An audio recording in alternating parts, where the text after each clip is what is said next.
Je suis Maxime Coache, j'interviens ici en tant que concepteur de ce jardin, cette installation, et je représente l'agence Coache Lacaille paysagiste. Nous sommes donc français, installés à Nantes, et dans l'atelier nous sommes trois, donc Maxime Coache, moi-même, Victor Lacaille et Luc Delanora, et nous sommes tous les trois concepteurs paysagistes. Et donc moi je suis Virgile Piercy, fraîchement diplômé de l'école du paysage de Blois en France, et je suis ici en tant que stagiaire chez Coache Lacaille paysagiste. Donc je vais vous présenter notre installation.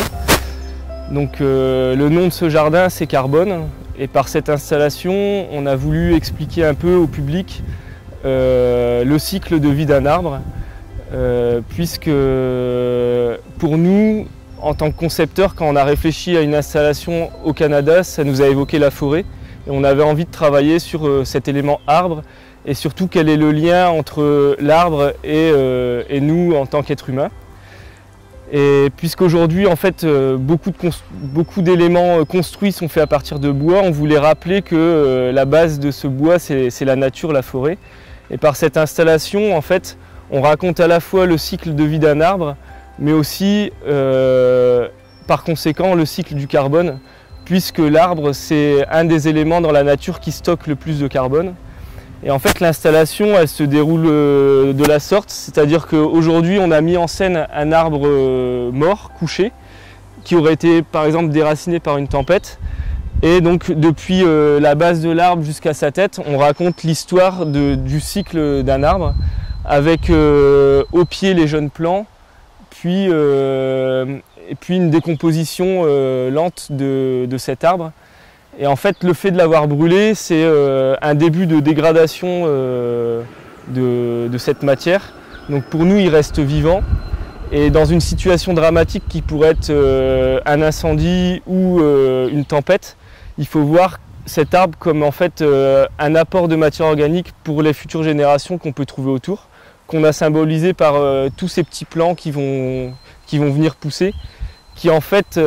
prennent la relève. Donc il faut imaginer que l'arbre sur pied prenait beaucoup de lumière et que lors de sa chute, toutes les graines en terre vont être exposées à cette lumière et vont germer. Et l'arbre qui était en place, lui, va être un apport sous deux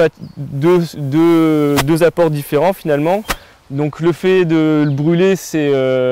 on dégage du CO2 dans l'atmosphère qui va être assimilable par les plantes, mais on peut le voir aussi comme une dégradation plus lente avec la matière organique qui revient dans le sol sous forme d'humus, qui elle aussi peut être assimilée par les plantes. Donc voilà, ce qu'on voudrait retenir de cette installation, c'est que finalement il faut plus le voir comme quelque chose de positif que de dramatique, puisque il y a ce cycle, et montrer que derrière un arbre mort, il y a toute une vie qui va apparaître, et notamment des nouveaux milieux. Et là, c'est ce qu'on montre avec le trou qui a été formé par la souche arrachée, où là, on a un milieu humide, on peut avoir plus de biodiversité et d'autres essences qui vont apparaître. Et donc tout l'accident qui s'est créé avec notre arrivée au Canada, ça a été de se rendre compte que la présence de gros arbres était beaucoup plus rare, beaucoup plus dur à trouver, et donc on a dû aussi faire évoluer le projet dans le sens où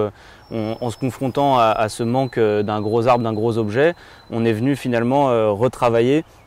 un nouvel objet qui